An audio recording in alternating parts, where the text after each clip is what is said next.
नमस्कार, मैं हूं आपके साथ हेमंत कुमार। आज का सबसे चर्चित मुद्दा है भारत और पाकिस्तान के बीच युद्ध विराम की खबर। दरअसल भारत और पाकिस्तान के बीच पहलगाम के कायराना आतंकी हमले के बाद शुरू हुआ तनाव चरम पर था। दोनों देशों की सीमाओं पर भारी तनाव के बीच ये खबर आई कि भारत और पाकिस्तान सीज फायर को लेकर के सहमत हो गए हैं, यानी कि युद्ध विराम को लेकर के सहमत हो गए हैं। सबसे पहले अमेरिका के राष्ट्रपति की तरफ से एक ट्वीट किया गया और उसमें बताया गया कि दोनों देशों से उनकी बातचीत हुई है और भारत और पाकिस्तान दोनों देश इस बात पर सहमत हो गए हैं कि पूरी तरह से और तुरंत युद्ध विराम यानी कि सीज फायर किया जाए। इसके बाद रक्षा मंत्रालय की तरफ से प्रेस कॉन्फ्रेंस की गई और उसमें बताया गया, जानकारी ये सामने आ रही है कि पाकिस्तान से युद्ध विराम जो है वो भारत की शर्तों पर हुआ है। भारत की शर्तों का मतलब यह है कि भारत ने जो शर्तें रखी है उनको मानने के लिए पाकिस्तान बाध्य हो गया। यह भी कहा जा रहा है कि पाकिस्तान की इंटरनल जो स्थिति है, आंतरिक जो स्थिति है, वो बड़ी खराब स्थिति से पाकिस्तान गुजर रहा है।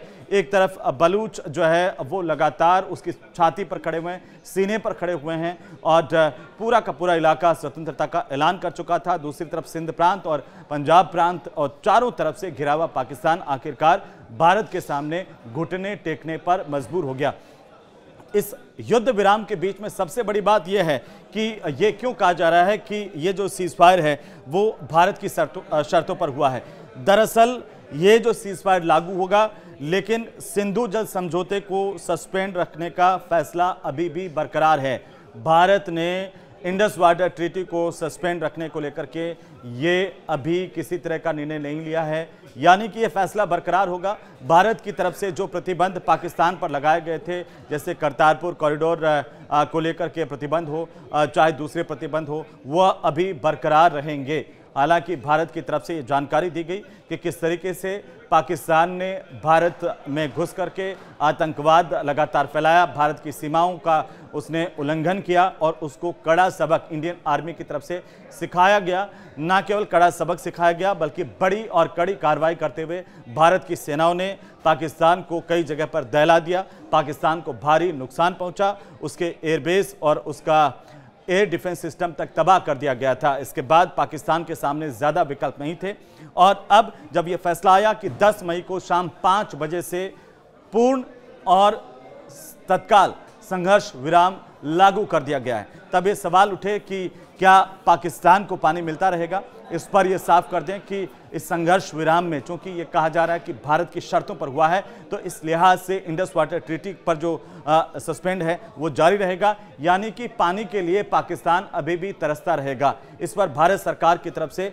अभी कोई फैसला नहीं किया गया। हालांकि डीजीएमओ स्तर की जो बातचीत होनी है वो बातचीत होगी 12 मई को और डीजीएमओ स्तर की बातचीत के बाद ये साफ हो पाएगा कि दोनों देश आखिरकार इस सहमति पर कैसे और किन शर्तों के जरिए पहुंचे हैं। लेकिन प्रारंभिक तौर पर जितनी भी जानकारी आ रही है सूत्रों के हवाले से या भारत सरकार के हवाले से या रक्षा मंत्रालय के हवाले से, उसमें यह साफ है कि इंडस वाटर ट्रीटी जो है वो अभी सस्पेंड रहेगी, यानी कि पाकिस्तान के लिए अभी पानी देने का कोई मन भारत का नहीं है। और इससे यह साफ है कि पाकिस्तान के कई इलाके अभी भी पानी के लिए तरसते रहेंगे, क्योंकि ये शर्त पहले या बाद में नहीं रखी गई है।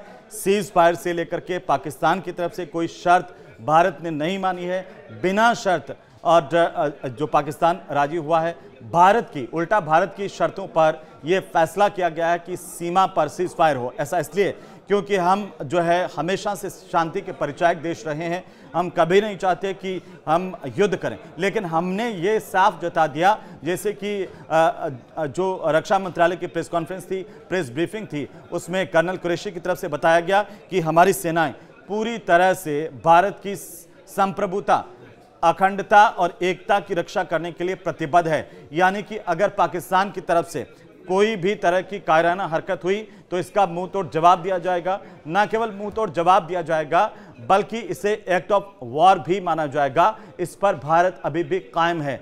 अगर इस तरह की हरकत हुई तो भारत फिर से बड़ी और कड़ी जवाबी कार्रवाई करेगा। ये दुनिया को हमने दिखा दिया।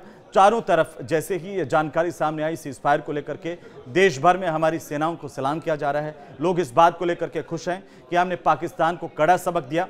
हमने पाकिस्तान की धरती पर जो टेरर कैंप चल रहे थे, जो आतंकवादियों के लॉन्च पैड थे, उनको तबाह किया। ना केवल उनको तबाह किया बल्कि ये संदेश भी दिया भविष्य के लिए कि आखिरकार जब भी आतंकवाद इस धरती से किसी तरह की हरकत करेगा, हम मुंह तोड़ जवाब देंगे। हमारे देश पर किसी भी तरह की आतंकवाद की कार्रवाई को हम एक्ट ऑफ वॉर के तहत लेंगे और इसमें कड़ी और संपूर्ण कार्रवाई के साथ पाकिस्तान को सबक सिखाया जाएगा। लेकिन कुछ लोगों का ये मानना है कि आखिरकार जब सीज फायर हो रहा है दोनों देशों के बीच में और ये तुरंत प्रभाव से लागू हो गया है हमारी सीमाओं पर, ना पाकिस्तान की तरफ से किसी तरह की कोई हरकत की जाएगी, ना ही भारत की तरफ से कोई आक्रमण या अटैक किया जाएगा, क्योंकि सीज फायर का मतलब यही है। अभी तक अगर हम पिछले सालों को लगातार देखें तो भारत और पाकिस्तान के बीच में 76 साल में 6 संघर्ष विराम हुए हैं, जिनको लेकर के पाकिस्तान की तरफ से लगातार उल्लंघन भी किया जाता है। पहला सीज फायर आपको जानना बहुत ज़रूरी है कि 27 जुलाई 1949 को हुआ था। 1947 से 1948 का जो पहला कश्मीर युद्ध था, भारत और पाकिस्तान के सैन्य प्रमुखों ने इसके बाद अमेरिका की निगरानी में यह समझौता किया था। उस वक्त पहले सीज फायर की अगर हम बात करें, जिसमें जम्मू और कश्मीर में एक सीज फायर लाइन बनाई गई। इस लाइन की निगरानी के लिए बाकायदा United Nations military observer group in India and Pakistan भी बनाया गया, जो लगातार नजर रख रहा था। दूसरा सीज फायर जो हुआ वो 23 सितंबर 1965 को हुआ, जिसमें 1965 का भारत पाक युद्ध हुआ और उसके बाद ये सीज फायर की स्थितियां बनी। तीसरा जो सीज फायर था वो दोनों देशों के बीच में हुआ था 17 दिसंबर 1971 को, जिसमें 1971 का भारत पाकिस्तान युद्ध हुआ था और उसके बाद में युद्ध के बाद भारत और पाकिस्तान के बीच में शिमला समझौता हुआ। दोनों देशों ने इसके ऊपर हस्ताक्षर किए थे, साइन किए थे और जो संधि हुई उसकी शर्तों को दोनों देशों ने मानने का वादा किया था, वचन लिया था। 1949 की जो सीज फायर लाइन है उसको लाइन ऑफ कंट्रोल के रूप में दोबारा हाईलाइट किया गया, उसको माना गया। हमने एलओसी के तौर पर दोनों देशों ने इसे मानने का वचन भी दिया था।